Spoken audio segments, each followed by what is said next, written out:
ఒక వ్యక్తి ప్రతిరోజు తనకున్న స్థితిని బట్టి కడుపు నిండా తింటూ తాగుతూ కష్టపడేవారిని చూసి హేళన చేస్తూ ఉండేవాడు.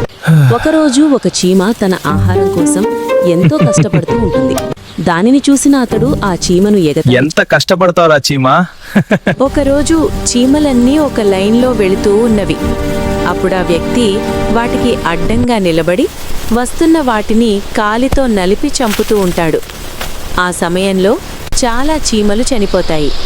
అయితే ఒక చీమ ఆ మనిషితో దయచేసి మమ్మల్ని చంపకుండా విడిచిపెట్టండి. నన్ను చంపకుండా విడిచిపెడితే ఒకరోజు మేము నీకు సహాయం చేస్తాం.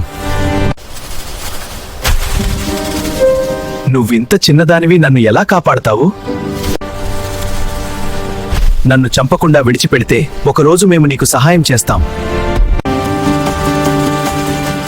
సరే పోండి, మిమ్మల్ని చంపను.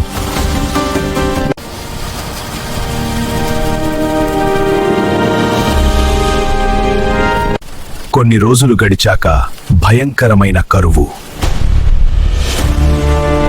మనుషులందరూ చనిపోతూ ఉంటారు. అయ్యో, ఆకలి తట్టుకోలేకపోతున్నానే.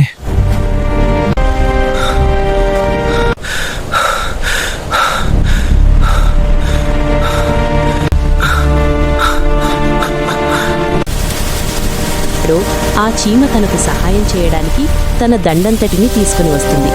చీమ చిన్నదే, కానీ ఆ చీమల దండంతా ఐక్యంగా ఎక్కడో ఉన్న ఆహారాన్ని కొద్దికొద్దిగా తీసుకొచ్చి తను అంటున్న రూంలో ఒక పెద్ద ఎత్తున పెడుతుంది. ఆ ఆహారాన్ని ఆ వ్యక్తి కడుపు నిండా తింటాడు.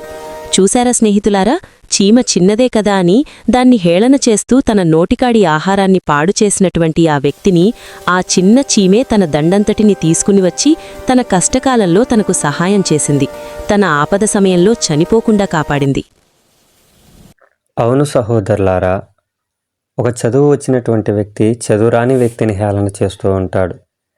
ఒక ధనవంతుడు ఒక బీదవాణిని గాయపరుస్తూ ఉంటాడు.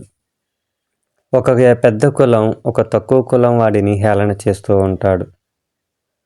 ఒక ఆరోగ్యవంతుడు ఒక బలహీనుని హేళన చేస్తూ ఉంటాడు. మనము ఎదుటివాడికి సహాయం చేయకపోయినా పర్వాలేదు, కానీ ఎదుటివాడిని కష్టాన్ని, నష్టాన్ని, వ్యాధిని, బాధని హేళన చేసేవారుగా ఉండకూడదని ఈ మా ప్రయత్నము. చీమ చిన్నదే, కానీ ఆ వ్యక్తి యొక్క కష్టంలో ఆదుకున్నది. అవును సహోదరులారా, ఒక్కొక్క సమయంలో మన జ్ఞానము, మన బలము, మన ధనము మనల్ని కాపాడలేవు. మన ఎదుటివారే మనకు సహాయం చేయవలసినటువంటి స్థితి వస్తుంది. కాబట్టి ఏ ఒక్కరిని కూడా తృణీకరించవద్దు, ఏ ఒక్కరిని కూడా విడిచిపెట్టవద్దు.